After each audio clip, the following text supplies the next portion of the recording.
Welcome everyone. Today on Katie the Science Girl, we will be discussing practical ways to dispose of plastic waste. Did you know that the plastic that you use once and then throw in the garbage can will sit in landfills for years and years before naturally decomposing? And Americans throw away 2.5 million plastic bottles every hour. Whoa, that's a lot of plastic, Katie Lay the Science Girl. I didn't know that. What is recycling anyways? Well, Taylor, recycling is the process of melting already processed and used plastics down to a consistency where they can be reprocessed into a useful product. Instead of spending years and years sitting in the landfill going to waste, these plastics can now be reused and get back in action. Is there anything that we can do to dispose of our plastic waste in a better way? For my eager children, there are 2 steps to recycling plastic. First is collection.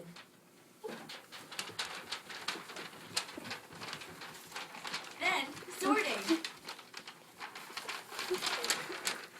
Because of the massive variance in plastic types, they each carry a special resin identification code and must be sorted before recycling is possible. This can be costly, while metals can be sorted using electromagnets. Science Girl, but what about those labels that are on all my plastic bottles? And what about lids? Can I recycle those too? Labels do not need to be removed because they tend to match the identification number of the bottles themselves. But lids are often made of a different type of non-recyclable plastic. With this in mind, you should just put the lids in the normal trash can so they don't contaminate the recyclable plastic. Katie, well, if the lids aren't recyclable, then how do we know if the bottles are? There are 6 different resin identification codes. Then there's the number 7, indicating any other kind of plastic, whether recyclable or not.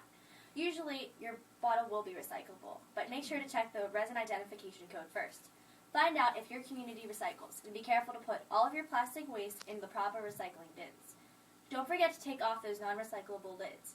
If your community is ahead of the rest, then go ahead and separate them by the number indicated on the bottom of the bottles for easier recycling. Okay, Katie Lay the Science Girl, I think I'll get my community to be ahead of the rest and recycle and sort our plastics. But how do we know if our community just puts the bins that we already sorted right back in with the rest of the trash? That's a great question. The special recycling truck should come separately from your normal garbage truck. They will usually come on different nights as well, so you don't have to worry about getting them mixed up together. Wow, Science Girl, thanks for all your help. I'm going to go sort my bottles right now. Until next time, my friends, this is Katie the Science Girl, and please, don't forget to recycle.